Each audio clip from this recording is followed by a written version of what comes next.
Isang gabi, sa mismong hapagkainan ng sarili kong anak. Isang hapunan na dapat sana ay puno ng pagmamahal. Doon ko naramdaman ang pinakamatinding hiya sa buong buhay ko. Hindi dahil sa sinabi ng ibang tao. Hindi dahil sa tingin ng mga kapitbahay. Kundi dahil sa ginawa ng sarili kong dugo at laman. Isang gabi kung saan ipinaramdam nila sa akin na ako ay isang estranghero, isang utusan sa sarili kong pamilya. Isang gabi na sumira sa lahat ng akala kong totoo. Ang kahihiyan, ang hiya na iyon, halos ikamatay ko. Nagsimula ang lahat sa isang simpleng imbitasyon. Martes ng hapon nang tumawag ang anak kong si Marco. Ang boses niya sa telepono, maingat. Punong-puno ng pag-iingat na para bang ako ay isang babasaging baso na anumang oras ay maaaring mabasag. Inay, sabi niya, punta po kayo dito sa Biyernes para sa hapunan. Tayo-tayo lang po pamilya, walang ibang bisita. Sa loob ng 2 taon mula nang pumanaw ang kanyang ama, ang aking asawang si Roberto, ganun na palagi ang tono niya sa akin, maingat, puno ng awa. Para bang ang isang 23 anyos na biyuda ay wala ng ibang gagawin kundi ang umiyak sa isang sulok. Hindi nila alam na ang pagiging biyuda ay hindi nangangahulugang pagiging mahina. Oo naman anak, sagot ko, at taus-puso ang pagsangayon kong iyon.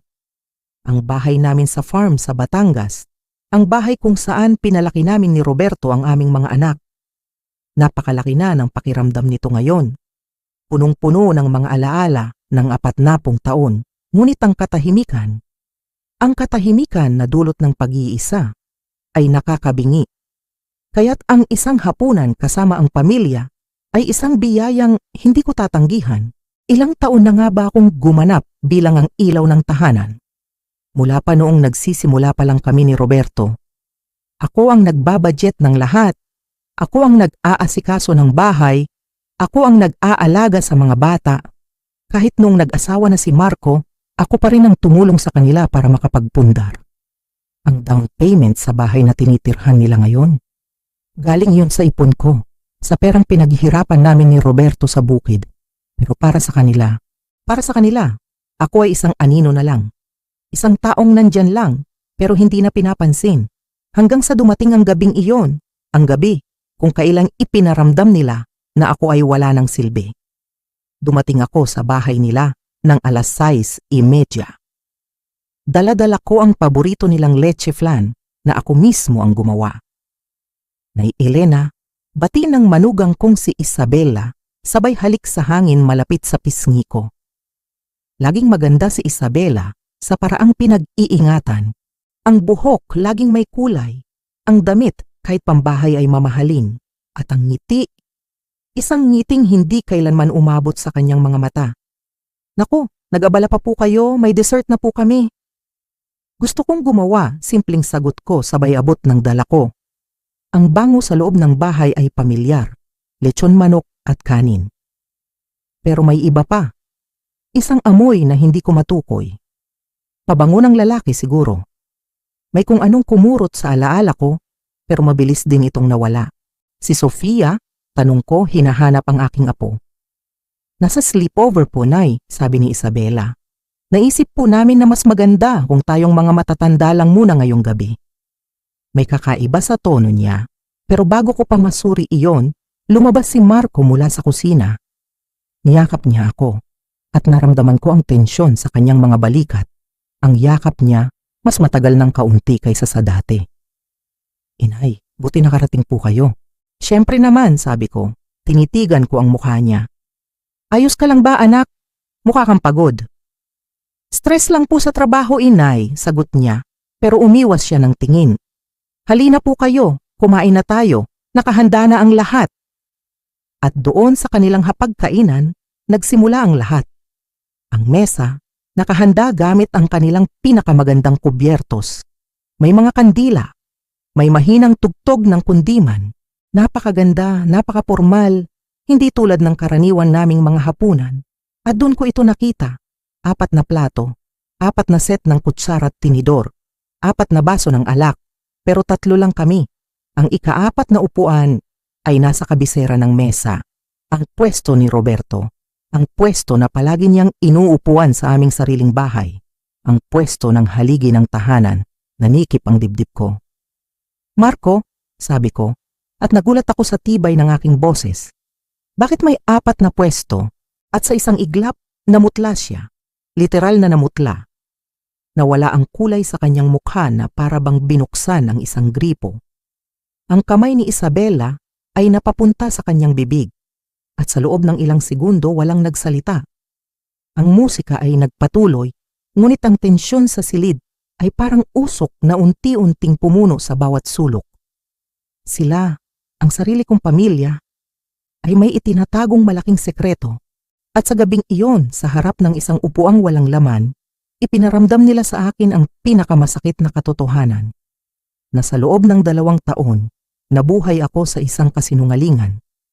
Naglakad ako papalabas ng bahay na iyon, dala lang ang aking pitaka, pero ang hindi nila alam ay may iniwan sa akin ang aking yumaong asawa. Isang lihim na yaman.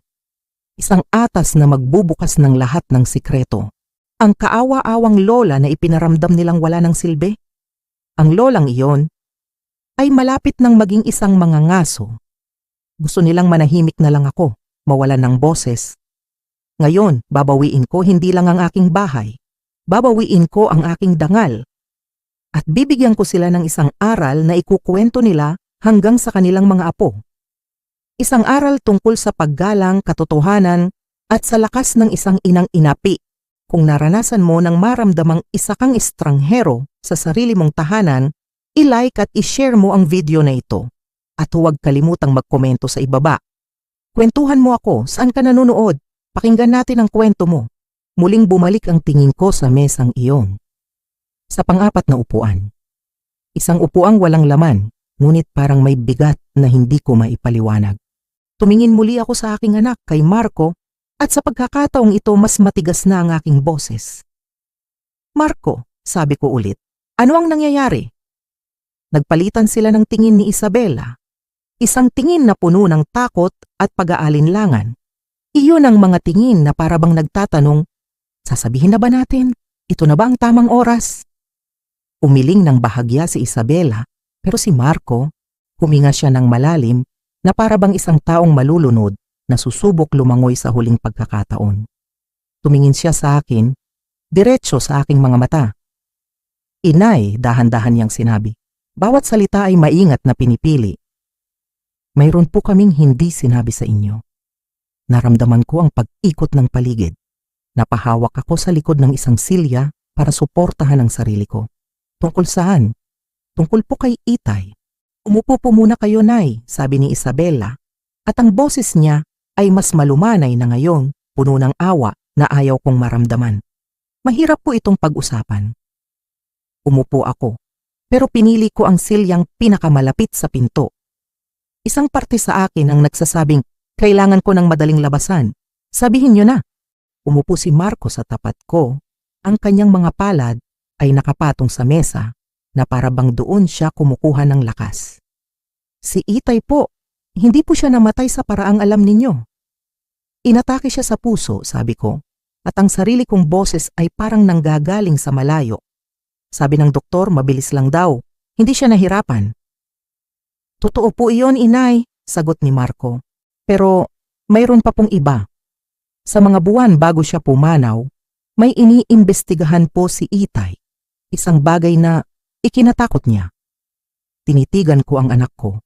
Ang lalaking ito na iniluwal ko, inalagaan, at minahal ng buong buhay ko, ay parang isang estranghero ngayon. Ano ang sinasabi mo? Biglang tumayo si Isabela. Kukunin ko lang po ang kahon. Anong kahon? Tanong ko pero wala na siya. Tanging ang tunog ng kanyang mga takong sa sahig ang naiwan.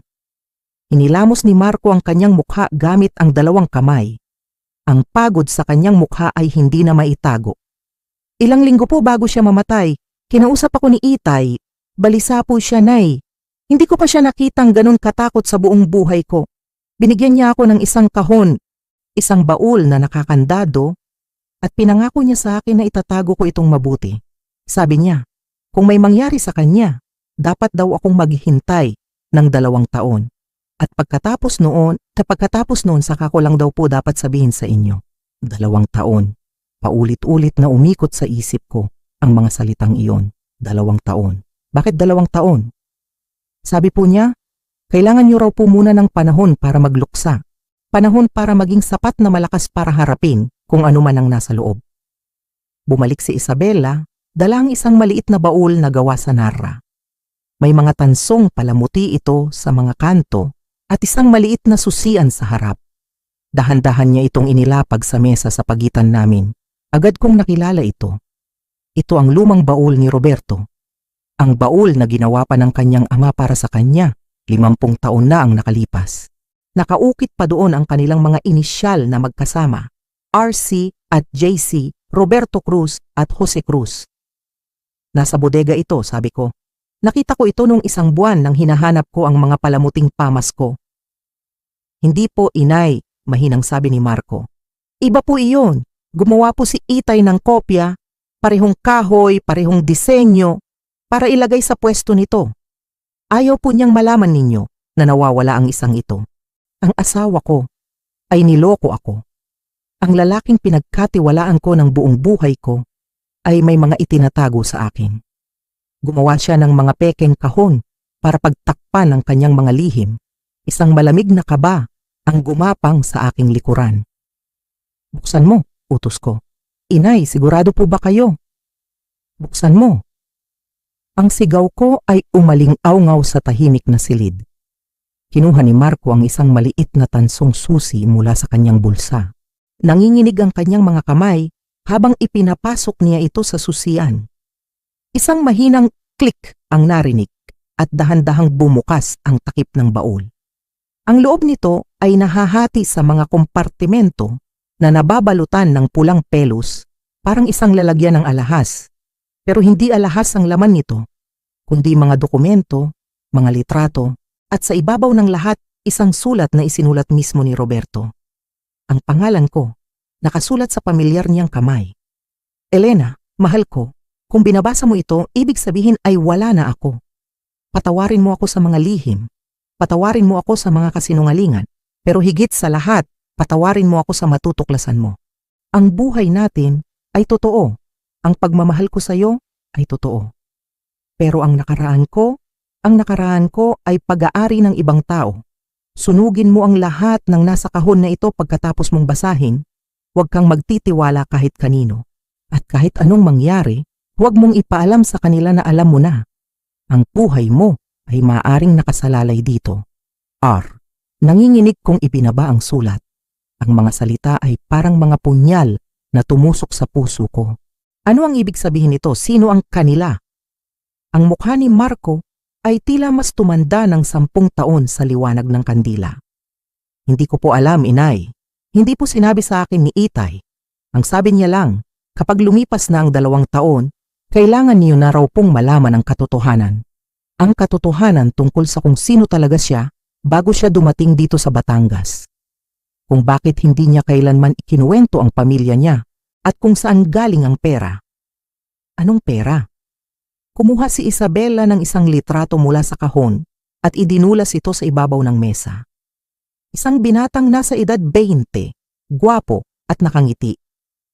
Nakatayo siya sa harap ng isang mansyon na hindi ko kailanman nakita.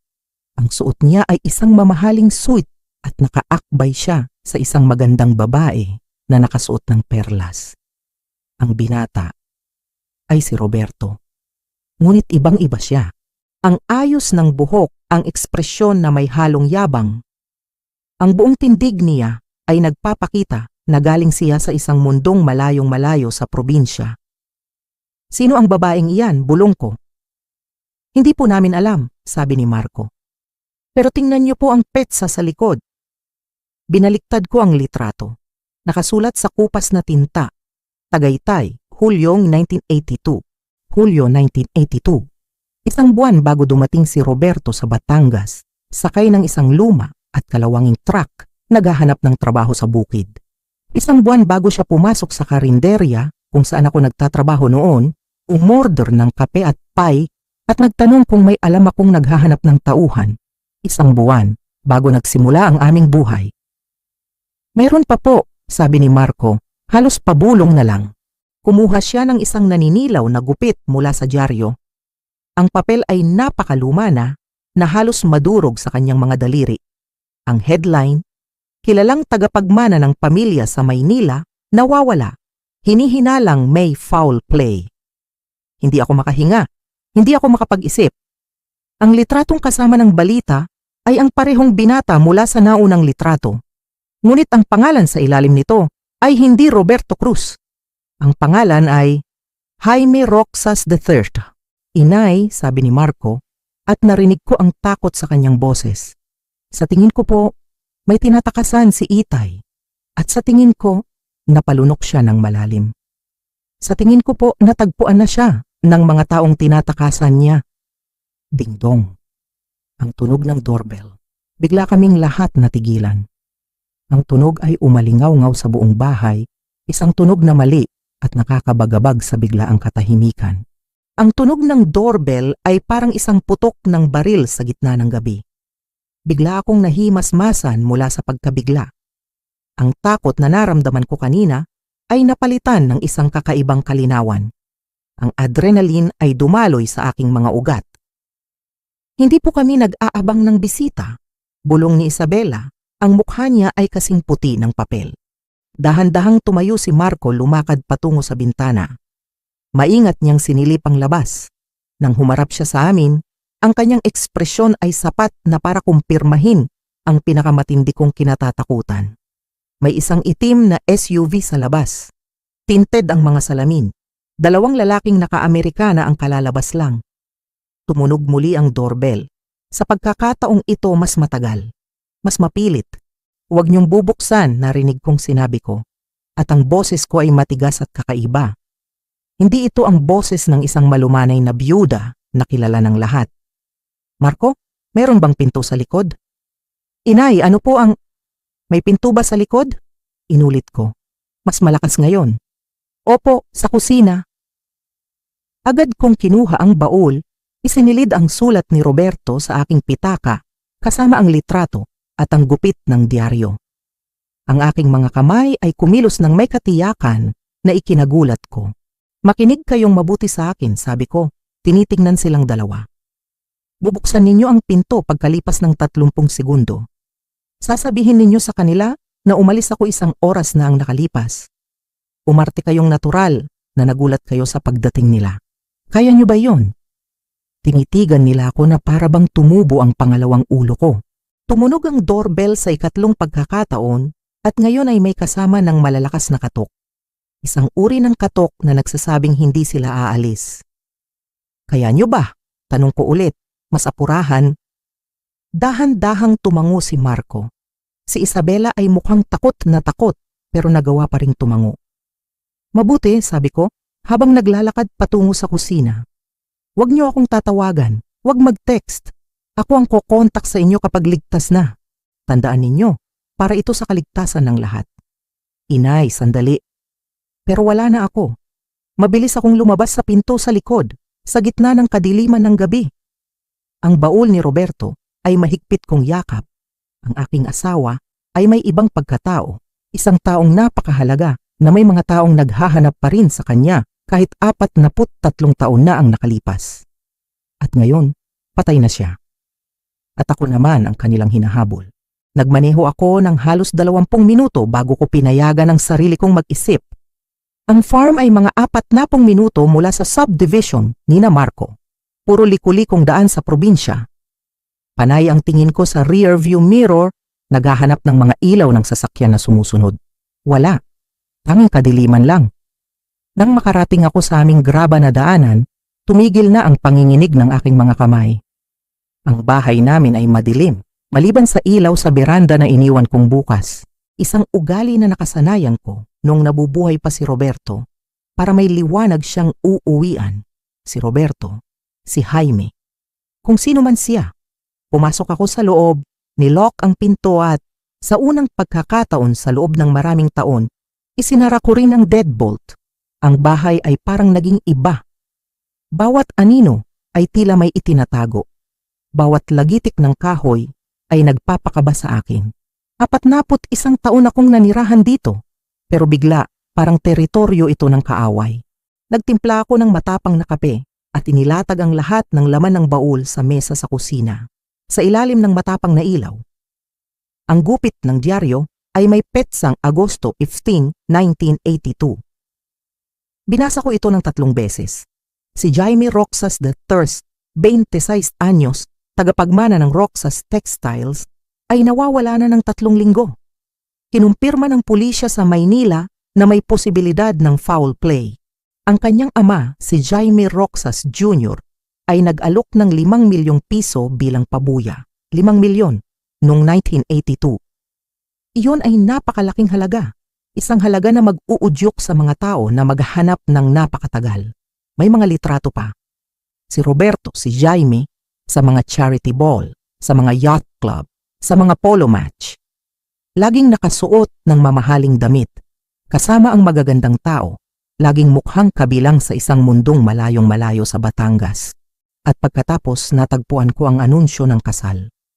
Ang pag-iisang dibdib ni Binibining Catalina Perez at Ginoong Jaime Roxas Testes. Napakababad ko sa pagsusuri ng mga dokumento, kaya't hindi ko narinig ang sasakyan hanggang sa lumagitik ang mga graba sa daanan. Nanigas ang dugo sa aking mga ugat. Pinatay ko ang ilaw sa kusina at maingat na sumilip sa bintana. Isang madilim na SUV ang nakaparada, patay ang mga ilaw. Biglang nagbe-vibrate ang aking telepono. Isang text mula kay Marco. "Inay, nasaan po kayo?" Sabi po ng mga lalaki, galing daw po sila sa opisina ng abogado para sa testament ni Itay. "Ayos lang po ba kayo, opisina ng abogado? 9:00 ng gabi ng Biyernes?" Hindi ako sumagot. Sa halip, tinipon ko ulit ang laman ng baul. Kailangan ko itong itago. Hindi sa bodega, hindi sa kwarto ko, sa attic. Ang maliit na espasyo sa likod ng tsimenea kung saan itinatago ni Roberto ang mga lumang papeles. Nasa kalagitnaan ako ng pag-akyat sa hagdan ng attic nang marinig ko ito. Ang mahinang click ng isang taong sinusubukang buksan ang pinto sa likod. Hindi na sila nagmamasid lang. Mas mabilis akong kumilos, umakyat sa attic at isinara ang hagdan sa likod ko. Gumapang ako papunta sa tsimenea, inalis ang plywood na nakatakip at isiniksik ang baul sa pinakaloob. Sa ibaba narinig ko ang malinaw na tunog ng nababasag na salamin. Nasa loob na sila. Nanatili akong hindi gumagalaw sa attic, halos hindi humihinga, nakikinig sa mga yabag sa loob ng bahay ko. 2, marahil 3 tao. Hindi na sila nag-iingat. Binubuksan at isinasara ang mga drawer, ginagalaw ang mga muebles, hinahalughog nila ang bahay. "Wala dito sa baba," sabi ng isang lalaking may edukadong boses. Tingnan ninyo sa itaas. Mga yabag sa hagdan, mabibigat, kumpiyansa. Idinikit ko ang aking sarili sa mga kahoy ng bubong, nagdarasal na hindi nila mapansin ang hagdan ng attic. "Malinis ang mga kwarto," sabi ng isa pang boses. "Walang senyalis ng kahit sino. Nandito ang sasakyan niya, kaya hindi siya maaaring malayo. Tingnan ninyo ang mga kamalig." Narinig kong bumukas at sumara ang pinto sa likod. Sa isang siwang sa sahig ng attic, nakita ko ang mga sinag ng flashlight na gumagala sa bakuran patungo sa kamalig at bodega. Mayroon akong marahil 5 minuto. Mabilis akong bumaba mula sa attic, kinuha ang aking pitaka. Ang bahay ay isang ganap na gulo. Pero hindi nila nahanap ang hinahanap nila. Dahil hindi nila ako kilala. Dahan-dahan akong lumabas sa pinto sa harap at umikot sa gilid ng bahay na nanatili sa dilim. Nakita ko ang mga flashlight sa loob ng kamalig. Ang sasakyan ko ay hinarangan ng kanilang SUV. Wala akong pagpipilian, kailangan kong maglakad. Ang pinakamalapit na kapitbahay ay ang farm ni Mang Ben. 3 kilometro ang layo kung dadaan sa kakahuyan. Si Benigno Ben ang pinakamatapat na kaibigan ni Roberto. Siya ang tumulong sa amin nung nagsisimula pa lang kami. Ngayon, 80 anyos na siya, isang biyudo tulad ko, namumuhay mag-isa kasama ang kanyang mga alaala at ang kanyang mga baril. Tama, ang kanyang mga baril. Nagsimula akong tumakbo, hindi sa kalsada, kundi sa lumang daanan ng mga usa sa gitna ng kakahuyan. Ang sapatos ko na pinili para sa isang formal na hapunan ay hindi para sa ganitong lakaran. Ilang metro pa lang, natapilok na ako. Pero hindi ko ininda ang sakit. Nagpatuloy ako sa pagtakbo habang ang mga sanga ay humahampas sa aking mukha. Sa likuran ko, nakarinig ako ng mga sigaw. Natuklasan na nilang wala ako sa mga kamalig. Nalaman na nilang tumakas ako. Maghiwa-hiwalay kayo, hindi pa siya nakakalayo. Mas binilisan ko pa ang takbo, ang puso ko ay parang gustong kumawala sa aking dibdib. Ang kakahuyan ay napakadilim at bawat puno ay magkakamukha. Biglang may isang sinag ng flashlight na tumama sa mga puno sa aking kanan. Napakalapit. Agad akong dumapa sa likod ng isang nabuwal na puno, halos hindi humihinga. Ang sinag ay dumaan sa ibabaw ko, huminto at bumalik. Naririnig ko na ang mga yabag, ang pagbali ng mga tuyong sanga sa ilalim ng mabibigat na bota. May gumalaw dito, sigaw ng isang boses sa radyo. Hinahabol ko na. Palapit na ng palapit ang mga yabag. Nakikita ko na ang anino ng isang lalaki, matangkad at malapad ang balikat. May hawak siyang flashlight sa isang kamay at may kung ano pa sa kabila. Maaring telepono o maaring baril. Mabilis akong dumampot ng isang dakot ng lupa at mga bato at ibinato ko ito ng buong lakas sa aking kaliwa, papalayo sa daan patungo sa farm ni Mang Ben. Lumingon ang lalaki sa direksyon ng ingay at sinundan ito ng kanyang flashlight. Iyon ang pagkakataon ko. Mabilis akong tumakbo sa kabilang direksyon. Ayon siya, sigaw niya. Tumakbo siya. Pero mayroon na akong kalamangan at kabisado ko ang kakahuyan na ito. Lumiko ako sa isang mas makitid na daanan kung saan mas malalago ang mga halaman. Napunit ang aking damit at nagasgasan ang aking balat pero hindi ako bumagal. Malapit na ako sa lugar ni Mang Ben. Nakikita ko na ang malabong liwanag mula sa kanyang ilaw sa bakuran. Humahangos na akong lumabas mula sa kakahuyan papunta sa likod bahay ni Mang Ben, kasabay ng pagbukas ng mga ilaw sa kanyang bahay. Bumukas ang pinto sa likod at lumabas si Mang Ben, hawak-hawak ang kanyang eskopeta o shotgun habang nakapajama at lumalumang roba. Elena, ang boses niya ay puno ng pag-aalala. Anong nangyari, Diyos ko? Mang Ben, tulong po, sabi ko, habang paika-ikang lumalapit sa kanya. May mga lalaking humahabol sa akin. Pinasok nila ang bahay ko. Hindi siya nagatubili. Si Mang Ben ay nagsilbi sa Mindanao noong kanyang kabataan. Marami na siyang nakita. Alam niya kung paano kumilatis ng panganib. Pumasok ka, dali. Pumasok ako at agad niyang nilock ang pinto. Sabay patay ng mga ilaw. Tumayo kami sa dilim ng kanyang kusina, parehong humihingal, habang sumisilip siya sa bintana. Ilan sila? Mahina niyang tanong. 3, siguro 4. Dumating sila sakay ng isang madilim na SUV. Mang Ben, hindi sila ordinaryong magnanakaw. May hinahanap silang partikular na bagay. Isang bagay na may kinalaman kay Roberto. Tinitigan ko siya ng diretsyo. Ano po ang alam ninyo? Sa malabong liwanag mula sa labas, nakita ko ang pagbabago sa kanyang ekspresyon. Nag-usap kami ni Roberto bago siya pumanaw. Nag-aalala siya. Sabi niya, kung may mangyari sa kanya baka kailanganin mo ng proteksyon. Sinabi niya sa inyo, ang katotohanan ay parang isang sampal. Ang pagkakanulo ay mas masakit pa. Alam ninyong nagsinungaling siya kung sino siya. Ang alam ko lang, may nakaraan siyang ayaw niyang matagpuan, maingat na sabi ni Mang Ben. Hindi ako nagtanong. Karapatan ng isang tao na magkaroon ng lihim, pero pinangako niya sa akin na kung sakaling dumating ang gulo, sisiguraduhin kong ligtas ka. Isang sinag ng flashlight ang dumaan sa kanyang bakuran. Nandyan na sila, bulong ko. Pumwesto si Mang Ben sa bintana, handa ang kanyang baril. Nasa garahe ang truck ko. Nakasaksak na ang susi. Lumabas ka sa harap. Dalhin mo, pumunta ka sa istasyon ng pulis sa bayan. Mang Ben, hindi ko po kayo pwedeng iwan dito. Matanda na ako, may baril, at nasa sarili kong ari-arian, trespassing sila. Sa tingin mo hindi ko kaya ang ilang taga-Maynila? Ngumiti siya ng mapait. Isa pa, kailangang may magtawag kay Sheriff Patterson. Sige na, at Elena, tumingin siya sa akin. At sa kanyang mga mata, may nakita akong hindi ko pa napansin dati. Ang pagiging sundalo niya noon. Mahal ka ni Roberto, kahit ano pa ang isinungaling niya, iyon ang totoo. Siya mismo ang nagsabi sa akin. Sabi niya, ikaw lang daw ang nag-iisang totoong bagay sa buong buhay niya. Naramdaman ko ang pangingilid ng luha na wala akong oras para iyakan. Salamat po. Bukas ang pinto sa harap. Karugtong lang ang garahe. Bibigyan kita ng 3 minutong kalamangan. Pagkatapos noon, tatawagan ko na ang pulis at gagawa ako ng ingay. Hinawakan ko ang kanyang braso at tumakbo ako sa madilim na bahay, palabas sa garahe kung saan naghihintay ang kanyang lumang Ford pickup. Umugong ang makina at mabilis akong umalis. Patay ang mga headlight, gamit lang ang liwanag ng buwan.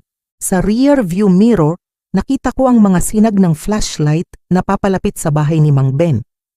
At pagkatapos, narinig ko ang malakas na putok ng shotgun. Isang warning shot, umaasa ako. Hindi isang bagay na mas malala. Binuksan ko na ang mga headlight at mas binilisan pa ang pagmamaneho. Dumadaan sa mga likulikong kalsada patungo sa bayan, patungo sa istasyon ng pulis, patungo sa kaligtasan. Biglang tumunog ang aking telepono. Isang numerong hindi ko kilala. Labag sa aking kalooban, sinagot ko ito. Ginang Cruz, sabi ng isang boses ng babae. Isang boses na sosyal at malamig. O dapat ko bang sabihing, Ginang Roxas? Huminto ang pagtibok ng puso ko. Kailangan nating mag-usap, patuloy ng boses. Tungkol sa yumaong asawa mo, sa perang ninakaw niya, at sa napakalaking problema na kinakaharap mo. Maliban na lang kung makikipagtulungan ka. Sino ka? Isang taong naghahanap kay Jaime Roxas sa loob ng 43 taon. Isang taong nauubusan na ng pasensya. Biglang naputol ang linya. Tinitigan ko ang telepono sa nanginginig kong kamay pagkatapos ay ang madilim na kalsada sa unahan. At doon ko napagtanto na may kasamang panlalamig na ito ay simula pa lamang. Hindi ako dumiretso sa istasyon ng pulis. Mayroong isang bagay sa tawag na yon. Sa boses ng babae. Sa katiyakan ng kanyang pananalita na nagsasabing isang pagkakamali na isangkot ang lokal na pulisya. Ang mga taong ito, mayroon silang mga koneksyon. 43 taon silang naghanap. Hindi sila mapipigilan ng isang maliit na sheriff na marahil ay hindi pa nag-imbestiga ng kasong mas malala pa sa pagnanakaw ng kalabaw. Sa halip, nagmaneho ako patungo sa isang lugar na sa tingin ko ay hindi nila hahanapin, ang pampublikong aklatan ng Millbrook. Sarado na, syempre, pasado 10:00 na ng gabi. Pero alam ko ang security code. 15 taon na akong bahagi ng library board. Si Aling Marta, ang head librarian, ang nagbigay sa akin ng code para sa mga emergency. Ito, sa tingin ko, ay isang emergency. Itinago ko ang truck ni Mang Ben sa likod ng gusali at pumasok ako sa pinto sa likod. Madilim sa loob ng aklatan, maliban sa mga berdeng ilaw ng emergency exit. Palagi kong gusto ang mga aklatan, ang amoy ng papel at mga posibilidad. Pero ngayong gabi, parang isang musoleo ang pakiramdam. Nagtungo ako sa computer section at nag-log in sa isa sa mga public terminal. Nanginginig ang aking mga kamay habang tinatype ko ang Jaime Roxas 3, Manila, nawawala, 1982. Bumuhos ang mga resulta sa screen. 12 mga artikulo mula sa mga malalaking pahayagan. Ang pamilya Roxas pala ay parang mga royalty sa Maynila. Matandang pera, isang imperyo ng tela, mga connection sa politika. Si Jaime Roxas III ang kanilang golden boy. Nag-aral sa Ateneo, hinuhubog para pamunuan ang negosyo ng pamilya hanggang sa bigla siyang naglaho. Binasa ko ang bawat artikulo, pinagtatagpi-tagpi ang kwento. Si Jaime ay engaged kay Catalina Perez, anak din ng isang kilalang pamilya. Pero noong Hulyo 1982, naglaho si Jaime. Ang kanyang apartment natagpo ang magulo. May dugo sa carpet.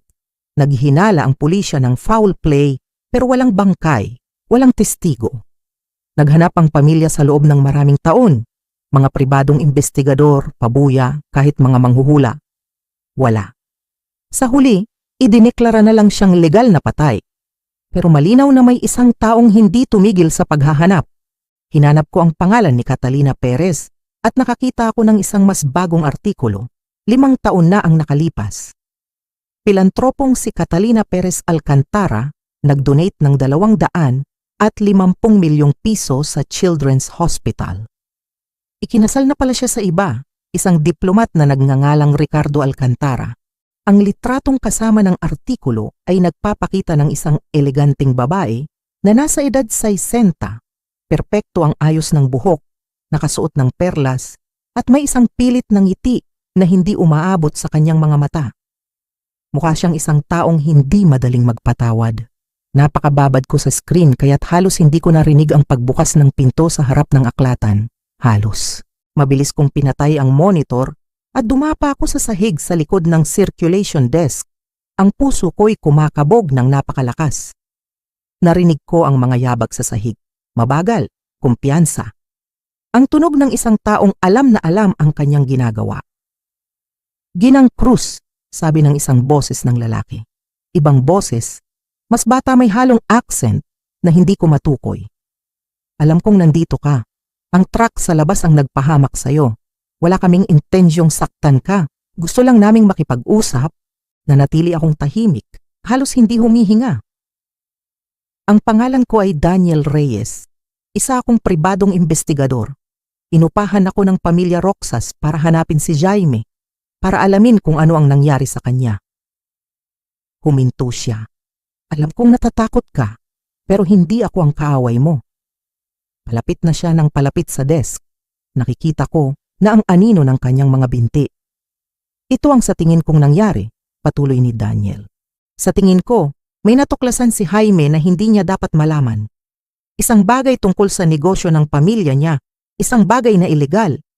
Sa tingin ko, nagbanta siyang ibubunyag ito. At sa tingin ko, may sumubok na patahimikin siya dahil doon. Pinigil ko ang aking hininga. Pero matalino si Jaime. Nakaligtas siya at tumakbo. Nagpalit ng pangalan, nagbago ng buhay, nagtago sa loob ng 43 taon. Kailangan noon ng disiplina, pagpaplano, at kailangan noon ng pagmamahal. Isang uri ng pagmamahal na magtutulak sa isang tao na talikuran ng lahat para sa isang pagkakataon sa isang totoong buhay.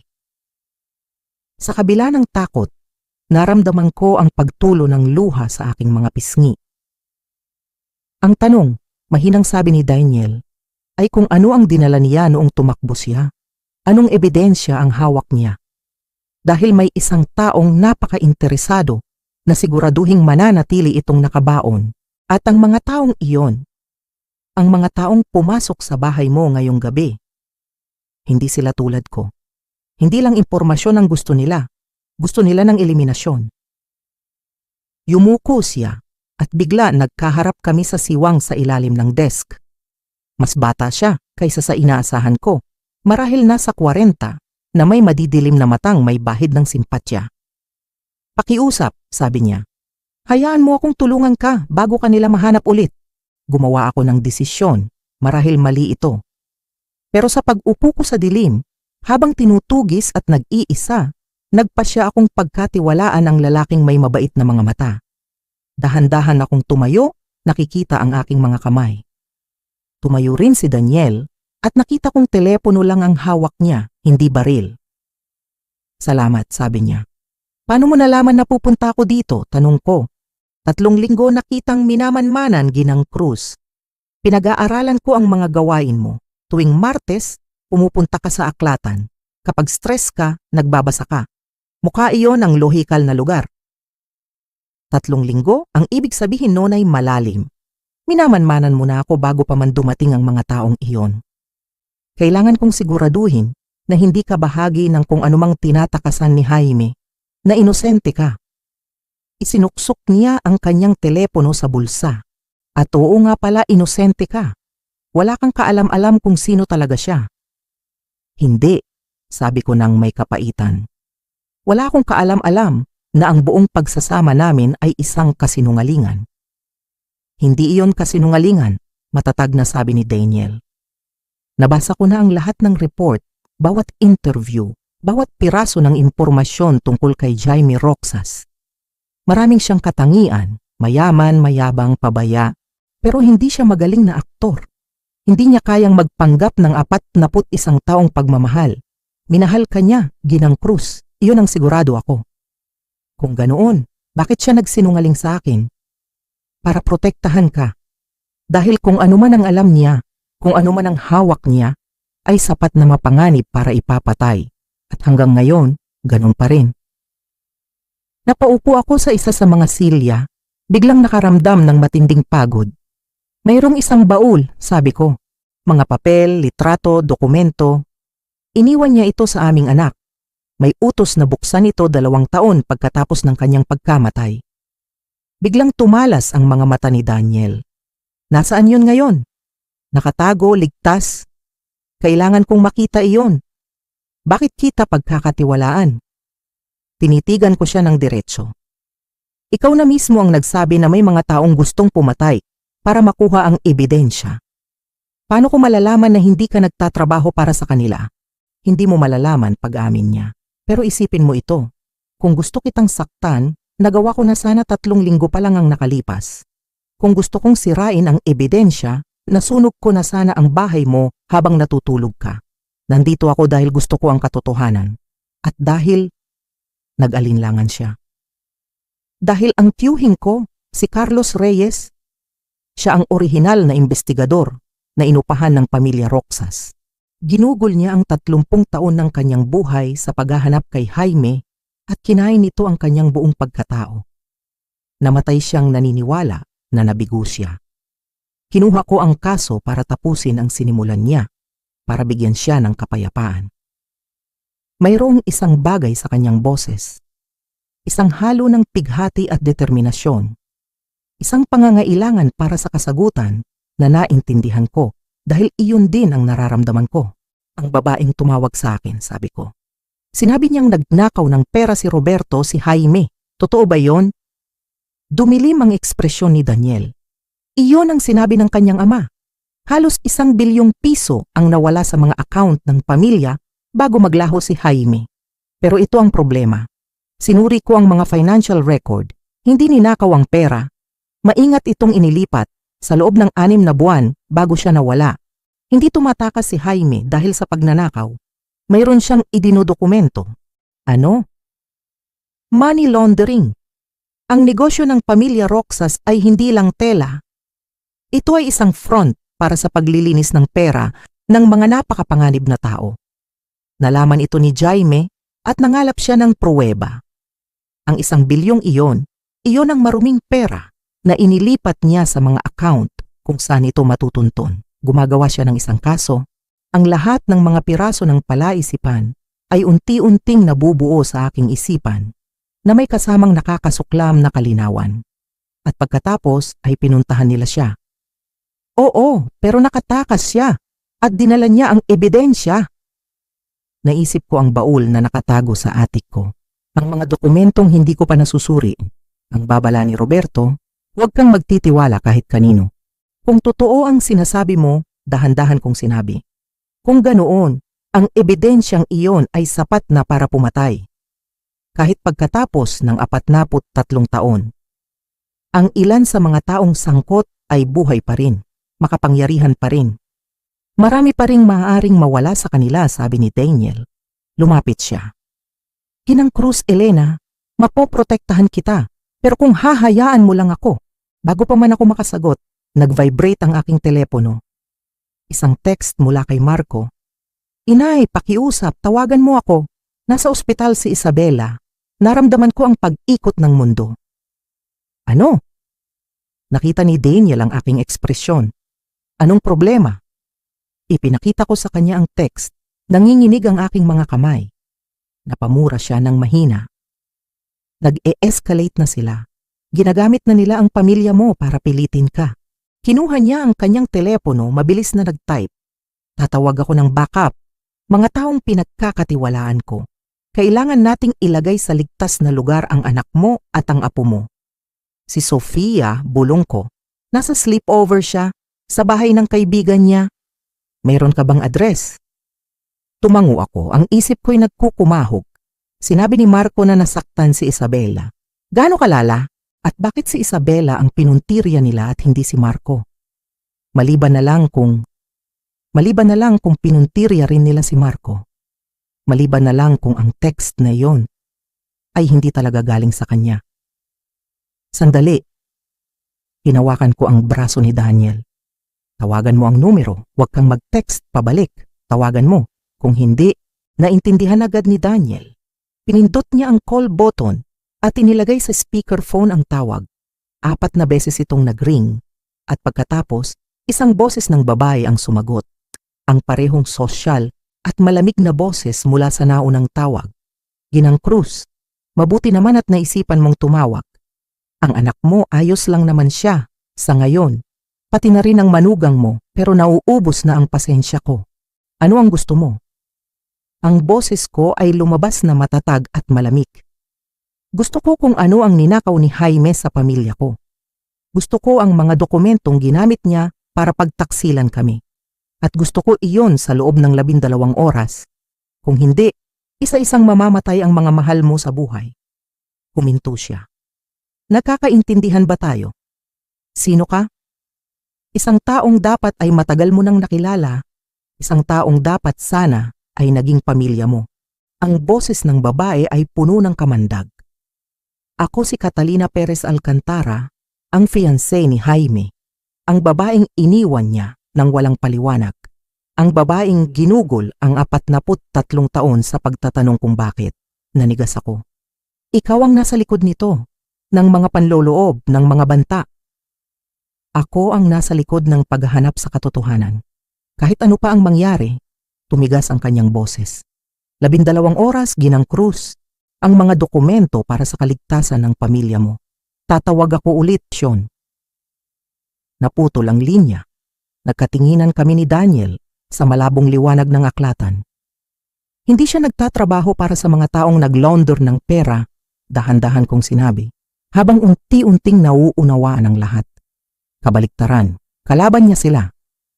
Gusto niya ng paghihiganti o hustisya, sabi ni Daniel. Depende sa pananaw mo.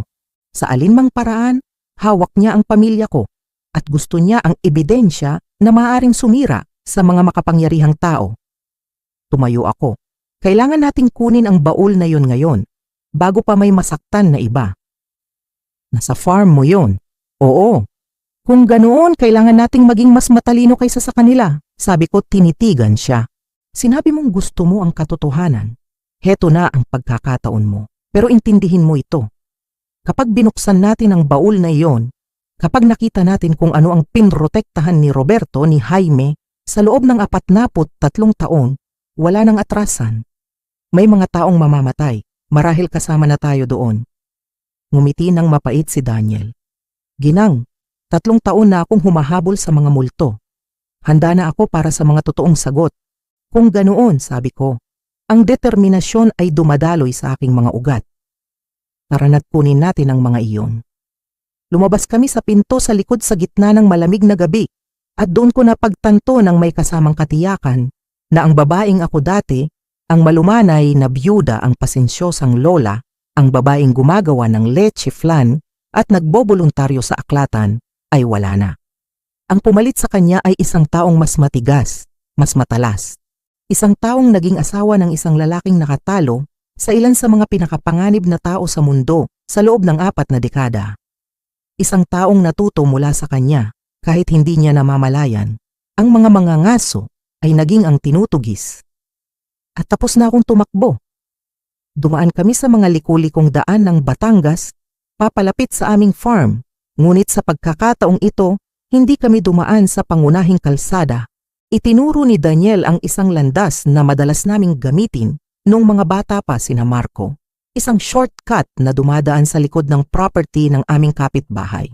Huminto kami halos kalahating kilometro ang layo sa likod ng isang malaking kamalig kung saan hindi kami makikita. Mula doon naglakad kami sa gitna ng kadiliman. Ang pakong natapilok kanina ay kumikirot na pero hindi ko ito ininda. Ang sakit ay isang paalala lamang na buhay pa ako. Habang papalapit kami, nakita namin ang aming bahay na naliligo sa liwanag. Bawat bintana ay bukas ang ilaw na para bang sinasadyang ipaalam sa akin na sinakop na nila ang aking tahanan. 2 sasakyan, bulong ni Daniel, habang nakatingin sa kanyang binocular. Isang itim na SUV at isang sedan. Bakit pa sila magtatago? Mapait kong sagot.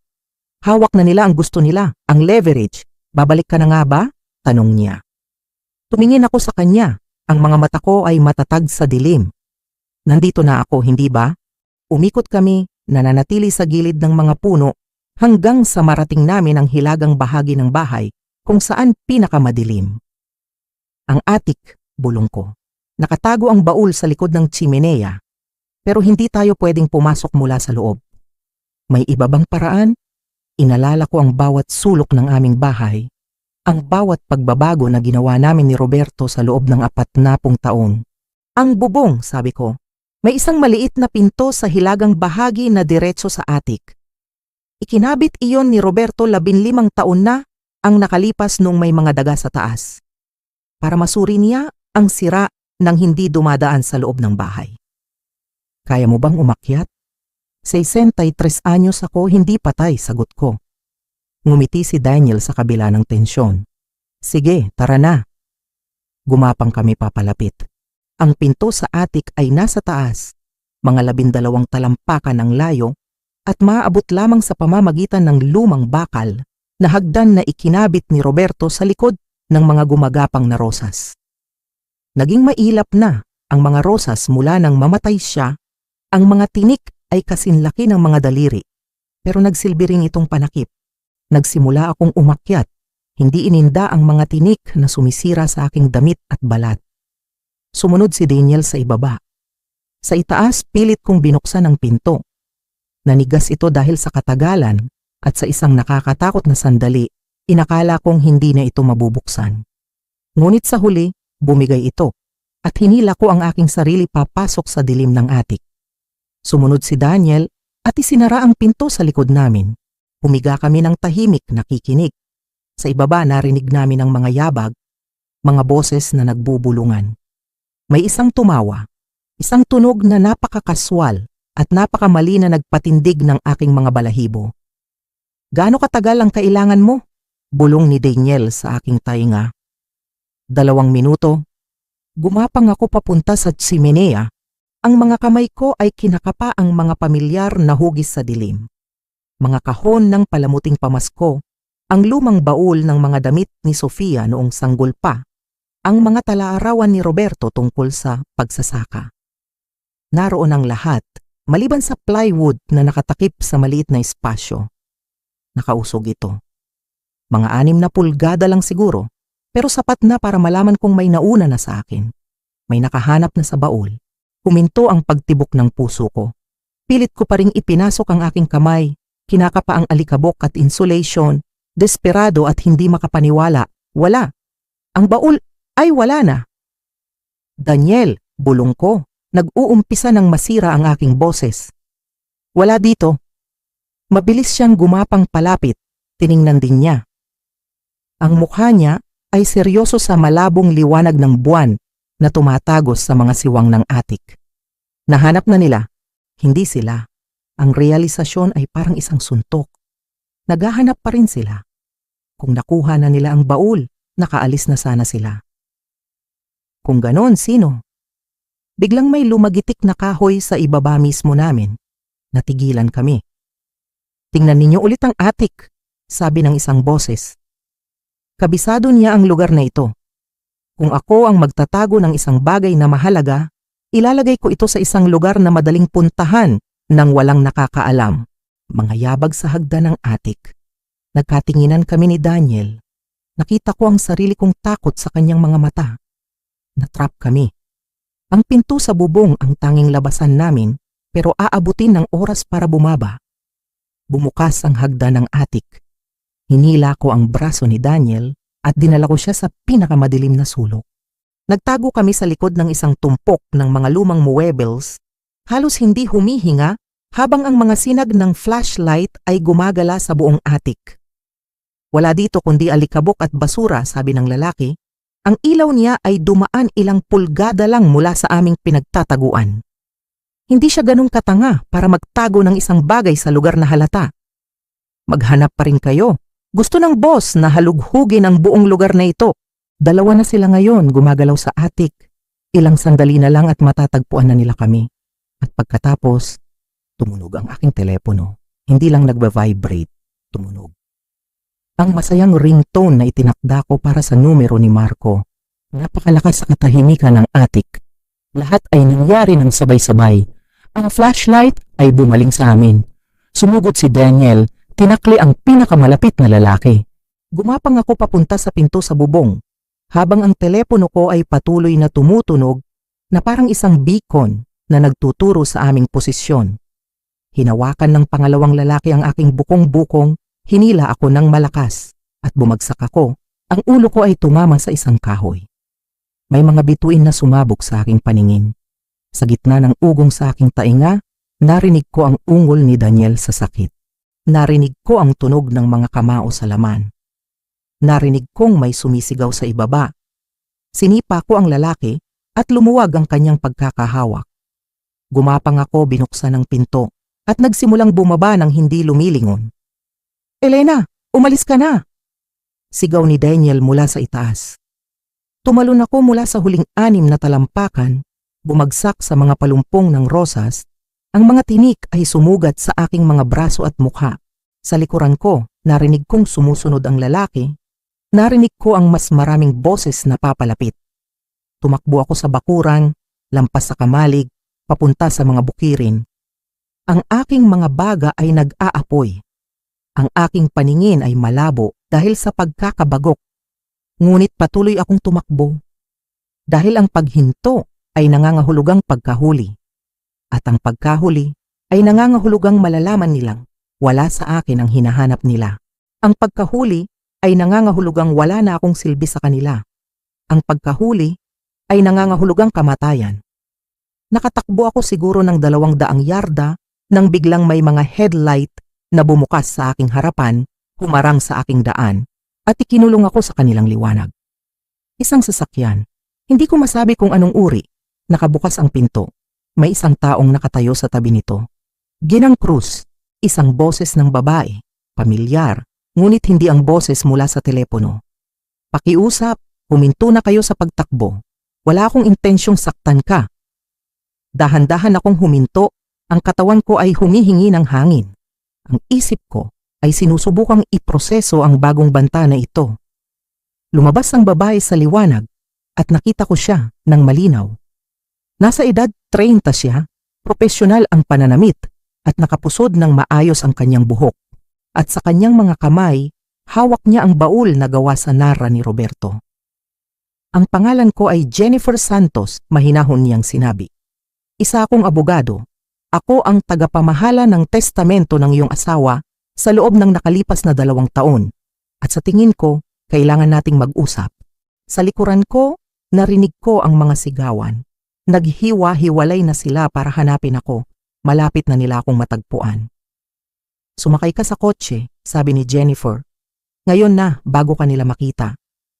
Nag-alinlangan ako, isang mahalagang segundo. Sinusubukan kong magpasya kung ito ay isa na namang bitag. Ngunit ang baul ay totoo. At hawak niya ito sa loob ng 2 taon na nangangahulugang pinagkatiwalaan siya ni Roberto. Plinano niya ang sandaling ito. Sumakay ako sa kotse. Pumasok si Jennifer sa driver's seat at nagmaneho ng hindi binubuksan ang mga headlight. Ginagamit lamang ang liwanag ng buwan. Ilang sandali lang, nasa likod daan na kami papalayo sa farm at saka lang niya binuksan ang mga ilaw. "Si Daniel!" humihingal kong sinabi. "May isang lalaki, si Daniel Reyes. Naiwan siya doon. Papatayin nila siya." "Kaya ni Ginoong Reyes na alagaan ang kanyang sarili," sabi ni Jennifer sumulyap sa rear view mirror. "Siya ay dating militar, dating NBI. Siya ang particular na pinili ng iyong asawa." "Ano?" Ang isip ko ay lalong naguluhan. Hindi siya pinili ni Roberto. Sinabi ni Daniel na inupahan siya ng pamilya Roxas. Nagsinungaling si Daniel, diretsahang sabi ni Jennifer. "Inupahan siya ng iyong asawa. 3 taon na ang nakalipas bago pumanaw si Roberto. Inupahan siya para imbestigahan ang mga taong naghahanap sa kanya at para protektahan ka pagdating ng panahon. Lahat ng sinabi niya sa iyo ngayong gabi ay dinisenyo para makuha ang tiwala mo habang pinapanatili kang ligtas. Napatitig ako sa kanya. Sinusubukang iproseso ang lahat. Kung ganoon, sino ka talaga? Ako nga ang sinabi ko, isang abogado. Ngunit ako rin ang taong pinagkatiwalaan ng iyong asawa ng pinakamahalagang bagay sa kanyang buhay, ang katotohanan. Sumuliyap siya sa akin at lumambot ang kanyang ekspresyon. Mahal na mahal kanya, Ginang Cruz. Lahat ng ginawa niya, bawat kasinungalingan, bawat pag-iingat, lahat iyon ay para mapanatili kang ligtas. Ligtas mula kanino? Mula sa lahat, sa mga taong gustong pumatay sa kanya, sa mga taong gusto ang ebidensyang tinipon niya, at lalo na sa sarili niyang pamilya. Si Catalina Perez Alcantara kasama na roon, ngunit si Catalina ang pinakapanganib dahil hindi pera ang motibasyon niya. Ang motibasyon niya ay galit, pagtataksil at 43 taon ng mga tanong na walang sagot. Lumiko si Jennifer sa highway patungong Hilaga. Hindi siya titigil hanggat hindi niya nakukuha ang gusto niya. At iyon ay ang ganap na pagkasira ng ligasiya ng pamilya Roxas. Biglang nag-vibrate ang aking telepono. Isang text mula sa numero ni Marco. Inay, alam kong nababasa mo ito. Sabi nila, kung hindi mo ibibigay ang mga dokumento pagsapit ng madaling araw, papatayin nila si Sofia. Pakiusap, nagmamakaawa ako. Ibigay mo na sa kanila ang gusto nila. Madaling araw, mas pinaaga nila ang deadline. Hawak nila ang apo ko, sabi ko. Ang boses ko ay walang laman. Hindi, matatag na sagot ni Jennifer. Hawak nila ang anak mo, hawak nila ang manugang mo. Ngunit ang apo mo ay ligtas. May mga tao akong nagbabantay sa kanya mula pa nang magsimula ito. Nasa bahay siya ng kaibigan niya, walang kamalay-malay sa nangyayari, kasama ang 2 sinanay na operatiba na nagpapanggap bilang mga magulang ng kaibigan niya. Napanganga ako. Paano? Nagplano ang iyong asawa para sa lahat, Ginang Cruz. Bawat posibleng senaryo, 40 taon siyang naghanda para sa araw na ito at nag-iwan siya ng mga partikular na tagubilin. Sumuliyap siya sa baul sa likod. Kasama na kung kailan at paano mo dapat malaman ang buong katotohanan. Kung ganoon, sabihin mo na sa akin, sabihin mo na ang lahat. Hindi pa. Una, kailangan nating makarating sa isang ligtas na lugar. Isang lugar na hindi nila tayo mahahanap. Pagkatapos, sabay nating bubuksan ang baul at ipapakita ko sa iyo kung ano ang pinrotektahan ng iyong asawa sa buong buhay niya. Ang pamilya ko, mapapalaya sila. Sa ngayon, iniisip ni Catalina na hawak niya ang lahat ng kapangyarihan. Pero hindi niya alam kung ano talaga ang nasa loob ng baul na yan. Hindi niya alam kung ano ang natuklasan ng iyong asawa sa mga huling buwan bago siya maglaho. Nagtagpo ang aming mga mata sa rear view mirror. Hindi niya alam na ang ebidensyang tinipon niya ay hindi lang nagdidiin sa mga taong naglaunder ng pera gamit ang Roxas Textiles. Sino pa? Ang pamilya ni Catalina, ang mga Perez. Hindi lang sila konektado sa money laundering. Sila ang nag-orkestra nito. Sila ang sumubok na ipapatay ang iyong asawa nang malaman niya. Sila ang naghanap sa kanya sa loob ng lahat ng mga taon na ito. Ang mga implikasyon ay parang isang malaking alon na humampas sa akin. Hindi alam ni Catalina, iniisip niyang biktima ang pamilya niya, na pinagtaksilan sila ni Jaime. Pero sila pala, oo, at kapag nalaman niya ang katotohanan, kapag nakita niya ang pruweba, wawasakin nito siya. Wawasakin nito ang lahat ng pinaghihirapan niyang itayo. Ang tanong ay, handa ka bang gawin iyon? Handa ka bang gamitin ang sandatang iyon? Naisip ko si Sofia. Naisip ko si Marco at si Isabela. Naisip ko si Roberto, nakahimlay sa lupa, habang nagluluksa ako sa isang taong hindi ko naman pala lubos na kilala. At naisip ko ang babaeng ako kahapon lamang. Ang malumanay na byuda na nagluluto ng leche flan. Wala na siya. Oo, sabi ko, handa ako. Tumango si Jennifer na sisiyahan. Mabuti, dahil mas lalala pa ito bago ito bumuti. At kailangan mong maging mas malakas kaysa dati. Nagmaneho kami patungo sa isang maliit na kubo na nakatago sa gitna ng kakahuyan. Ligtas daw kami doon pansamantala. Inilapag ni Jennifer ang baul sa mesa Ngayon, sabi niya, bubuksan na natin ang baul. Kinuha niya ang tansong susi. Ngunit nang buksan niya ang takip, ang laman ay iba sa naaalala ko. Mas organisado, mas kumpleto. Ang baul na ibinigay ni Marco sa iyo ay panimula lamang, paliwanag ni Jennifer. Ito ang buong dosye, ang mga litrato, ang mga gupit ng dyaryo. Iyon ay para ipakilala sa iyo ang ideya na may nakaraan ang iyong asawa. Ngunit ito, kinuha niya ang isang ledger na balat ang pabalat, puno ng mga petsa, pangalan, at numero sa sulat kamay ni Roberto. Ito ang tunay nilang habol. Binuksan ko ang ledyo at nagsimulang magbasa. At sa bawat pahina, sa bawat revelasyon, naintindihan ko kung bakit tumakbo ang aking asawa, kung bakit siya nagtago, kung bakit siya nagsinungaling sa akin sa loob ng 41 taon, at kung bakit handa siyang mamatay para mapanatiling ligtas ang mga lihim na ito. Ito ay isang kumpletong mapa kung paano ginamit ng pamilya Perez ang Roxas Textiles para maglaban ng pera mula sa mga drug cartel at mga kurakot na politiko. Ngunit hindi iyon ang pinakamasama. Pahina 73, mahinang sabi ni Jennifer. Iyon ang pinakamahalaga. Nanginginig kong binuklat ang mga pahina hanggang sa mahanap ko ito. Isang transaksyon na may petsang Julio Smithy, 1982. 1 bilyong piso ang inilipat mula sa mga account ng Roxas patungo sa isang offshore bank. At sa tabi nito, sa sulat kamay ni Roberto, bayad na natanggap. CAP, Catalina A. Perez. Hindi siya biktima, bulong ko. Kasama siya rito. Siya ang utak, pagtatama ni Jennifer. Nalaman ng iyong asawa na si Catalina ang nagpapatakbo ng operasyon. Nang komprontahin siya ni Jaime, ipinapatay niya ito. Ngunit minaliit niya si Jaime. Kinuha ni Jaime ang ebidensya at ang pera at tumakbo. Bakit hindi siya pumunta sa mga awtoridad? Dahil ang mga awtoridad ay kontrolado nila. Ang ama ni Catalina ay isang huwes. Ang tiyuhin niya ay isang senador. May mga koneksyon siya kahit saan. Alam ng iyong asawa na ang paglantad ay magdudulot lang ng kanyang kamatayan. Kaya nagtago siya, iningatan ng ebidensya at naghintay. Naghihintay para saan? Para mag-expire ang ibang mga kaso, para mamatay ang mga pangunahing sangkot, para magbago ang takbo ng politika, at para umunlad ang teknolohiya. Ang ledger na ito ay isang bombang nuklear ngayon. Ilang sandali kaming natahimik, ang bigat ng katotohanan ay bumalot sa maliit na kubo. Ang lalaking minahal ko ay hindi lang isang takas. Isa siyang tagapag-ingat ng isang katotohanang kayang magpabagsak ng isang imperyo.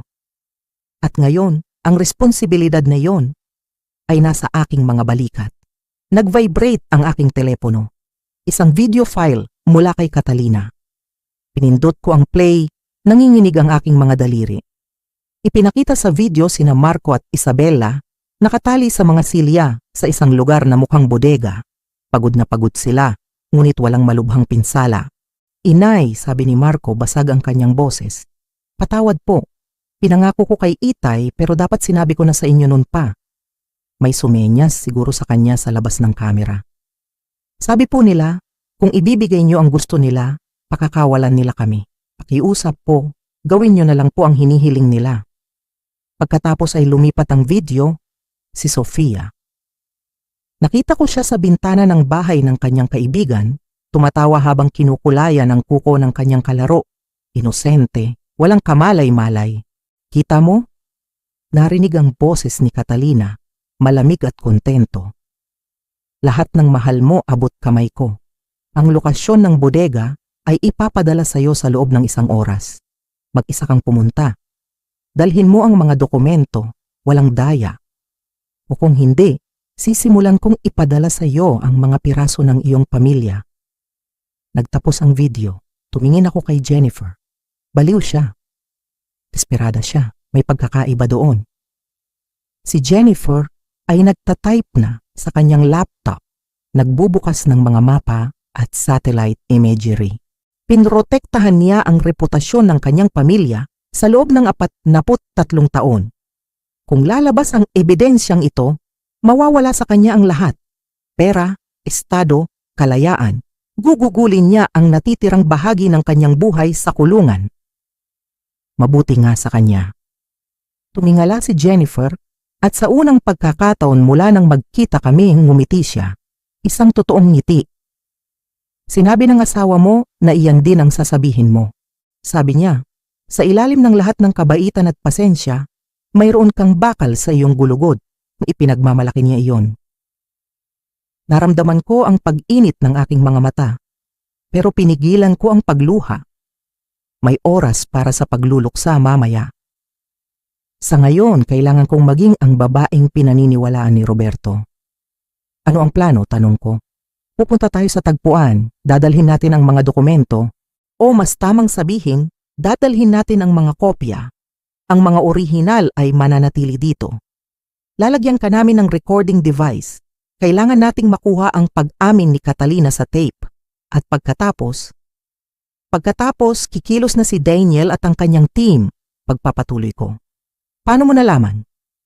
63 anyos ako, hindi tanga. Nawala si Daniel sa farm pero hindi ka nag-aalala. Ibig sabihin, nasa eksaktong lugar siya kung saan mo siya gusto. Nag-a-assemble ng isang team, naghahanda para iligtas sina Marco at Isabella. Umarap ako sa kanya. Ang hindi ko alam ay kung bakit kailangan mo pa ang pag-amin ni Catalina. Hawak mo na ang lahat ng ebidensya dito. Ang ekspresyon ni Jennifer ay naging maingat. Ang ebidensya sa ledger na ito ay nagdidiin sa maraming tao, mga makapangyarihang tao. Maaari nilang itali ito sa korte sa loob ng maraming dekada, ngunit ang isang pag-amin mula kay Catalina Perez Alcantara, ang respetadong pilantropo. Iyon ang uri ng bagay na gumagawa ng mga headline. Isang bagay na hindi maaaring ibaon. Kaya ako ang pain. Ikaw ang susi. Ikaw lang ang tanging tao na kayang magpagalit sa kanya ng sapat para makalimutan niya ang kanyang pag-iingat. Ikaw lang ang makakapagbunyag sa kanya. Isinara ni Jennifer ang kanyang laptop. Hindi ako magsisinungaling sa iyo, Elena. Mapanganib ito. Si Catalina ay desperado. Kung gusto mong umatras, maiintindihan ko. Naisip ko si Roberto, 43 taon na nagtatago. Naisip ko ang buhay na ibinigay niya sa akin sa kabila ng lahat. Hindi ako aatras, sabi ko. Kailan tayo aalis? Madaling araw. Dumating ang text na may lokasyon. Isang abandonadong pagawaan ng tela sa labas ng Lipa City. Oras, 6:00 ng umaga, wala pang 3 oras mula ngayon. Ang sumunod na oras ay ginugol ni Jennifer sa pagkakabit sa akin ng mga recording equipment. Itinuro niya kung paano ko ipoposisyon ang aking sarili, kung ano ang sasabihin ko para galitin si Catalina. Tandaan mo, sabi ni Jennifer habang inaayos ang maliit na mikropono na nakatago sa aking kuwelyo. Kailangan mong sirain ang ilusyon niya na siya ang biktima. Kailangan mo siyang galitin ng sapat para sabihin ang katotohanan. At paano kung barilin na lang niya ako? Mapapalibutan ni Daniel ang gusali. Sa unang senyales ng karahasan, papasok ang kanyang team. Nagtama ang aming mga mata. Pero mayroong isang maliit na bintana ng panganib, ang mga segundo sa pagitan ng pagpapasya niyang patayin ka at ng pagdating ni Daniel. Nakaligtas ako ng 63 anyos sa isang farm, tuyo kong sabi. Sa tingin ko, kaya kong harapin ang isang matandang babae na puno ng kapaitan. Hindi siya matanda, sabi ni Jennifer, ang kanyang ekspresyon ay naging matigas. Kasing edad natin siya at pumatay na siya dati. Natigilan ako. Ano? Ang mga investigador na masyadong napalapit sa paghahanap kay Roberto sa paglipas ng mga taon. 3 sa kanila. Ginawang parang mga aksidente. Pero natunton ni Daniel ang lahat pabalik kay Catalina. Hindi lang siya mapait, Elena. Isa siyang serial killer na nakaiwas sa hustisya sa loob ng kalahating siglo. Huwag mo siyang maliitin. Napalunok ako ng malalim, ngunit tumango. Kung ganoon, mas mabuting siguraduhin nating magtatagumpay ito. Umalis kami sa kubo ng 5:00 ng umaga, madilim pa. Nagmaneho kami sa katahimikan. Gaano katagal mo nang alam? Mahina kong tanong. Nakilala ko siya 5 taon na ang nakalipas, sabi ni Jennifer. Lumapit siya sa aming law firm. May sakit na siya noon, alam na niyang bumibigay na ang kanyang puso. Gusto niyang siguraduhin na kung mamatay siya, bago niya matapos ito, mayroong isang taong tutulong sa iyo. Binuo niya ang isang kuta sa paligid mo, gawa sa mga kasinungalingan at maingat na pagpaplano. At gumana ito. Ligtas ka sa loob ng 43 taon. Hanggang ngayon. Oo, hanggang ngayon. Pero hindi ka na ang parehong babae kahapon. Ikaw na ang babaeng alam niyang kaya mong maging. Dumating kami sa paggawa ng tela kasabay ng pagsisimula ng liwanag sa silangan. Ang gusali ay malaki, 5 palapag ng mga basag na bintana at gumuguhong ladrilyo. 3 sasakyan ang nakaparada sa lote. Ang itim na SUV mula sa aking farm, isang sedan at isang puting van. Marami sila, sabi ko, tuyo ang aking lalamunan. Nandito na rin si Daniel. Hindi mo lang sila nakikita, sabi ni Jennifer. Inabot sa akin ang isang maliit na panic button na mukhang susi. Kung magkakagulo, pindutin mo ito. Huwag kang mag-alinlangan. Kinuha ko ang panic button at ang folder ng mga dokumento at bumaba ako sa kotse. Malamig ang hangin. Lumakad ako patungo sa entrada ng pagawaan. Ang aking mga sapatos ay lumalangit-ngit sa mga bubog. Bukas ang pinto. Ang loob ng pagawaan ay malawak at walang laman, maliban sa mga kinakalawang na makinarya. Ang mga sinag ng papalabas na araw ay tumatagos sa mga basag na bintana, gumuguhit ng mga anino sa sahig na semento. Ginang Cruz. Ang boses ni Catalina ay umaling-awngaw mula sa itaas. Mabuti namang at nakarating ka. Sa pinakamataas na palapag, gamitin mo ang hagdan. 20 taon nang sira ang elevator. Umakyat ako. 5 palapag. Bawat hakbang ay nagpapabilis ng tibok ng puso ko. Sa pinakamataas na palapag natagpuan ko sila. Sina Marco at Isabella ay nakatali sa mga silya sa gitna ng silid. 4 na lalaking naka-Amerikana ang nakapaligid sa kanila. At nakatayo sa tabi ng bintana, ang kanyang anyo ay nakabalangkas laban sa sumisikat na araw, ay si Catalina Perez Alcantara. Maganda pa rin siya. Perpekto ang ayos ng buhok, mamahalin ang damit. Ngunit ang kanyang mga mata ay patay, malamig. Parang nakatingin ka sa isang nagyeyelong lawa. Mayroon kang pag-aari ko, sabi niya. Mayroon ka ring pag-aari ko, sagot ko. Itinuturo sina Marco at Isabella. Ngumiti si Catalina at iyon ang pinakanakakatakot na bagay na nakita ko. Patas lang, ang mga dokumento, pakiusap. Itinaas ko ang folder. Una, gusto kong malaman kung bakit. Bakit mo ginawa iyon? Bakit mo sinubukang ipapatay siya? Dahil sisirain niya ang lahat. Ang pamilya ko ang kinabukasan ko. Siya ang magiging bayani habang ako ay mabubulok sa kulungan. Hindi ko iyon papayagan. Kaya ipinapatay mo siya. Inutusan ko siyang turuan ng leksyon. Ang kamatayan ay dapat sana mamaya pa. Pero tumakbo siya na parang isang duwag. Iniwan ako.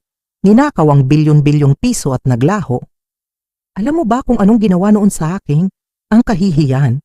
Inakala ng lahat na sumama siya sa ibang babae, na hindi ako sapat para sa kanya. Hindi ka nga sapat, mahina kong sinabi. Dahil nakita niya kung sino ka talaga. Dumilim ang ekspresyon ni Catalina. Huwag kang magkunwari na kilala mo siya. Ang kilala mo ay si Roberto Cruz. Isang katang-isip, isang maskara. Ang kilala ko ay si Jaime Roxas, ang totoong lalaki. Ang totoong lalaki ay pinili ako, sabi ko, humakbang palapit. At ginugol niya ang 43 taon sa pagdodokumento ng bawat krimen na ginawa mo. Akala mo hinahanap mo siya, pinapanood ka niya. Nag-iipon ng kaso laban sa iyo. Patay na siya, dumura si Catalina. Talaga ba? Binuksan ko ang folder. Ipinakita sa kanya ang unang pahina ng ledger. Ang kanyang pirma ay malinaw na malinaw. Dahil sa tingin ko, ang kanyang sandali ay ngayon na. Tinitigan ni Catalina ang pahina. Pinanood ko ang pagbabago ng kanyang mukha mula sa pagmamataas, sa pagkalito, hanggang sa unti-unting pagkatanto. Hindi iyan, hindi ako pumirma. Pumirma ka, Hulyo 15, 1982. At ngayon, lahat ito ay lalabas sa publiko. Nambobola ka. Talaga ba? Kinuha ko ang aking telepono at ipinakita sa kanya ang screen. Isang draft na email, Naka-address sa NBI, sa Inquirer, sa lahat. Isang pindot lang. Iyon lang ang kailangan. Sino ka para husgahan ako? Sigaw niya. Wala kang kwenta. Asawa ng isang magsasaka, isang babaeng nabuhay sa kasinungalingan ng iba. Hindi ko kailangang husgahan ka, sabi ko, isa pang hakbang palapit. Malapit na para makita ang pawis na namumuo sa kanyang perpektong noo. Ang ebidensya ang hahatol sa iyo. Pero gusto kong maintindihan. Tulungan mo akong maintindihan.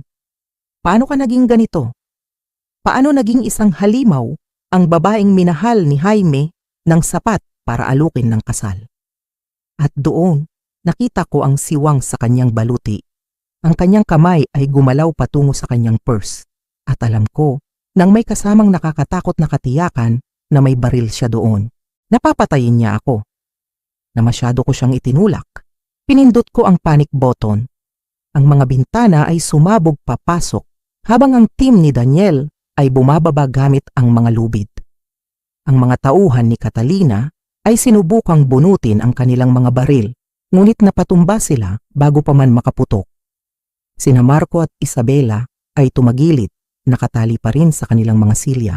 At si Catalina, binunot niya ang kanyang baril, itinutok ito diretso sa aking dibdib. Ang kanyang mukha ay puno ng galit at poot. Kinuha mo ang lahat sa akin, sigaw niya. Pinili ka niya. Hindi ako gumalaw. Tinitigan ko lang siya sa mata. Hindi, sabi ko. Ikaw ang kumuha ng lahat mula sa sarili mo. Nung sandaling pinili mo ang pera kaysa sa pag-ibig. Nung pinili mo ang pagpatay kaysa sa hustisya, hindi ka iniwan ni Jaime Catalina, sinira mo siya. At ngayon, sinira mo na rin ang sarili mo. Humigpit ang kanyang daliri sa gatilyo. Isang putok ng baril ang umalingaw-ngaw. Bumagsak si Catalina sa sahig, hawak ang kanyang balikat. Lumitaw si Daniel sa aking tabi, nakataas ang baril. Ayos ka lang? Tanong niya. Tumango ako. Biglang nanghina ang aking mga binti. Dumating si Jennifer kasama ang mga ahente ng NBI. Catalina Perez Alcantara, arestado ka. Tumingala sa akin si Catalina mula sa sahig. Ang dugo ay kumakalat sa kanyang mamahaling blouse. Nanalo ka, mapait niyang sinabi. Binabati kita. Ikaw ang magiging biyuda ng isang bayani habang ako ang kontrabida. Napakapatas. Lumuhod ako sa tabi niya. Ang boses ko ay kalmado. Ang asawa ko ay nagtago ng 43 taon dahil sa iyo.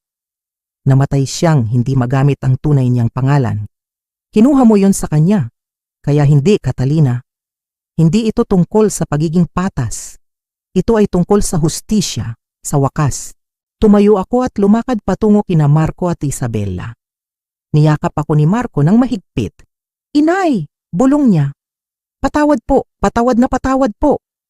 Shhh! Sabi ko, hinahaplos ang kanyang buhok. Tapos na, sa wakas, tapos na. 3 buwan. 3 buwan na ang lumipas mula noong umagang iyon sa abandonadong pagawaan. 3 buwan mula nang ang isang 43 taong lihim ay sumabog at nag-iwan ng mga piraso ng wasak na buhay. Ngunit tulad ng lupa pagkatapos ng isang malakas na bagyo, ang mga piraso ay unti-unting nagsimulang maghilom. Nakatayo ako sa kusina ng aming farm, nagtitimpla ng kape, pinapanood ang sikat ng araw na dahan-dahang gumuguhit ng ginto sa mga bukirin ng Batangas. Ang mga bukirin na ito na siyang naging saksi sa aming 40 taong pagsasama ni Roberto, tahimik ang bahay, umuwi na sina Marco at Isabela, 2 linggo na ang nakalipas. Sa wakas ay naramdaman na nilang ligtas nang bumalik sa kanilang sariling buhay. Si Sofia naman ay nanatili muna sa akin ng ilang araw. Nagtanong siya ng mga bagay na sinubukan kong sagutin ng buong katapatan. Paano mo nga ba ipapaliwanag sa isang 2 anyos na bata na ang lolo niya ay ibang tao pala? Na ang pagmamahal at kasinungalingan ay maaaring manirahan sa iisang puso? Sinabi ko sa kanya ang totoo. Sinabi kong komplikado ang mga tao. Na minsan, ang pinakamagagandang bagay sa ating buhay ay nagmumula sa mga hindi inaasahang lugar. Na ang kanyang lolo ay tunay siyang minahal kahit pa ang pangalan nito ay hindi totoo. Niyakap niya ako ng mahigpit at sinabing, Lola, Mas matapang ka pa po kay Darna. Natawa ako sa gitna ng aking mga luha at sinabi sa kanyang sadyang matigas lang talaga ang ulo ko.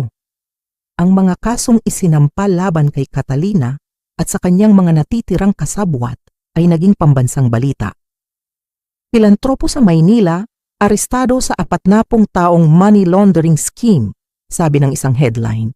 Biyuda ng diplomat, sangkot sa maraming pagpatay, sabi naman ng isa pa.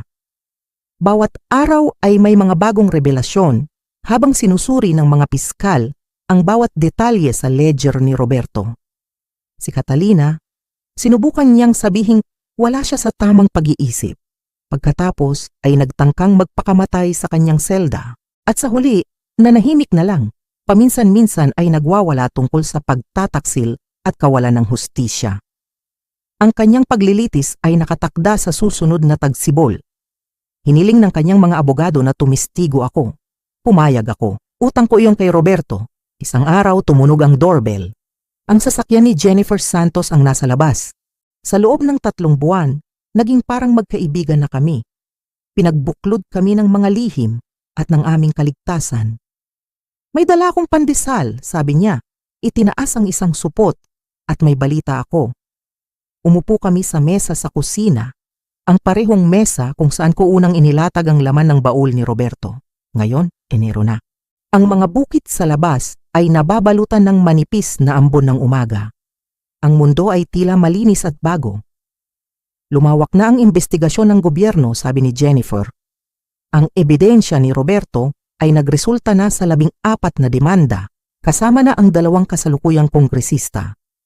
Tinatawag ito ng Department of Justice na pinakamalaking financial crime prosecution sa loob ng maraming dekada. Dahil kay Roberto, dahil kay Jaime, marahang pagtatama ni Jennifer. Siguro dapat na nating simulang gamitin ang tunay niyang pangalan. Nakuha niya na itong muli. Niyakap ko ang aking tasa ng kape. Pinag-isipan ko iyan, sabi ko. Tungkol sa mga pangalan, sa pagkatao, sa kung ano ang totoo. Ang lalaking namatay sa bukid sa Hilaga ay si Roberto Cruz. Mas matagal siyang naging Roberto kaysa naging Jaime. Iyon ang pinili niyang maging.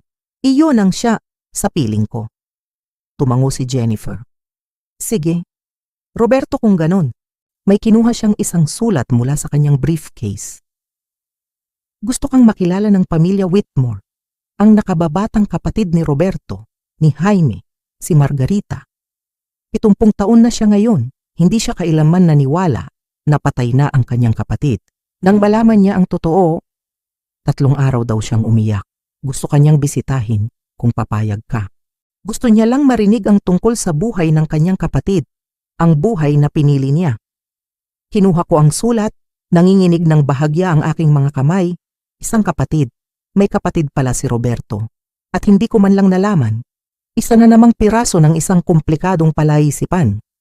Pag-iisipan ko, sabi ko, mayroon pa. Nagbago ang ekspresyon ni Jennifer. Ang pera, ang halos 1 bilyong piso na inilipat ni Roberto. Nandoon lang yon sa loob ng 43 taon, tumutubo. Dahil sa nangyari, at dahil si Roberto ang legal na tagapagmana ng isang bahagi ng yaman ng mga Roxas, may malakas na kaso na ang pera ay sa iyo na. Napatitig ako sa kanya. 1 bilyong piso. Mas malaki na ngayon, sabi ni Jennifer, ngumiti. Mas malapit na sa 3 bilyong piso kasama ang interes. Matalino si Roberto sa kung saan niya ito inilagay. Isa ka ng napakayamang babae, Elena. 3 bilyong piso. Ang numero ay napakalaki na parang hindi totoo. Ayoko niyan, narinig kong sinabi ko. Dugo ang perang iyan, galing sa krimen. Iyon mismo ang dahilan kung bakit gagawa ka ng isang bagay na mabuti gamit iyan, matatag na sabi ni Jennifer. Nag-iwan si Roberto ng partikular na tagubilin. Kung mababawi man ang pera, gusto niyang gamitin ito para magtayo ng isang foundation. Isang foundation na tutulong sa mga biktima ng financial crimes, susuporta sa mga pamilya ng mga whistleblower. Ipinahanda na niya ang mga papeles. Ipinakita niya sa akin ang isang dokumento. The Roberto Cruz Foundation for Financial Justice. Kung papayag ka, syempre. Tinitigan ko ang dokumento, ang pangarap ni Roberto na naging totoo. at naramdaman ko ang paggaan ng aking dibdib. Oo, sabi ko. Oo, pumapayag ako. Pagkaalis ni Jennifer, naglakad ako papunta sa kamalig. Ang amoy ng dayami at lumang kahoy. Dito nag-propose sa akin si Roberto, 41 taon na ang nakalipas. Lumuhod siya, suot ang kanyang damit pantrabaho, at tinanong ako kung gusto kong bumuo ng isang buhay kasama niya. Mayroon bang naging totoo? Tanong ko sa hangin. Minahal mo ba ako o bahagi lang ako ng iyong pagtatago? 100 beses ko nang naitanong ito sa aking sarili sa nakalipas na 3 buwan. Ngunit ngayon, sa wakas mayroon na akong sagot. Lahat ay totoo. Pinili ni Roberto ang buhay na ito. Hindi dahil kailangan niya, kundi dahil gusto niya. Pinili niya ang Millbrook, pinili niya ang isang farm, pinili niya ako. Hindi bilang isang pagtatago, kundi bilang isang destinasyon. Ang mga kasinungalingan tungkol sa kanyang nakaraan ay hindi kasinungalingan tungkol sa kanyang kasalukuyan. Bawat sandaling pinagsaluhan namin. Lahat iyon ay totoo. Narinig kong may papalapit, si Daniel Reyes. Akala ko dito kita matatagpuan, sabi niya. Kumusta si Mang Ben? Tanong ko. Ayon ginagatasan ang pagiging bayani niya sa bayan, ngumiti si Daniel. Nagpaplano na raw siyang magsulat ng libro. Natawa ako, at ang pakiramdam ay magaan. May gusto sana akong sabihin sa'yo. Naging seryoso ang kanyang mukha. Tungkol sa asawa mo. Hindi ko man siya nakilala ng personal, pero nabasa ko ang lahat ng isinulat niya. Siya ay pambihira, Elena. Hindi dahil matapang siya o matalino, kundi dahil sa tuwing kailangan niyang pumili sa pagitan ng hustisya at kaligtasan, sa pagitan ng katotohanan at kaginhawaan, palagi niyang pinipili ang mas mahirap na landas. Ang nag-iisang pinagsisihan niya, sabi niya kay Jennifer, ay ang malalaman mo ang katotohanan balang araw, na masasaktan ka niya dahil sa kanyang mga lihim. Mas kinatakutan niya yon kaysa kay Catalina. Dumulas ang mga luha sa aking pisngi. Sana masabi ko sa kanya na naiintindihan ko, na pinapatawad ko siya. Sa tingin ko alam niya, sabi ni Daniel, ang pagmamahal mo ay sapat na malakas para malagpasan ang katotohanan. Nang gabing iyon, tumawag si Marco. Inay, iniisip ko po ang tungkol sa farm. Kinabahan ako. Alam ko anak, sabi ko. Kailangan na siguro nating ibenta. Hindi po yun ang sasabihin ko, mahinahon niyang sinabi. Inay, gusto kong bumalik. Hindi para kunin ito mula sa inyo, kundi para magtrabaho kasama ninyo.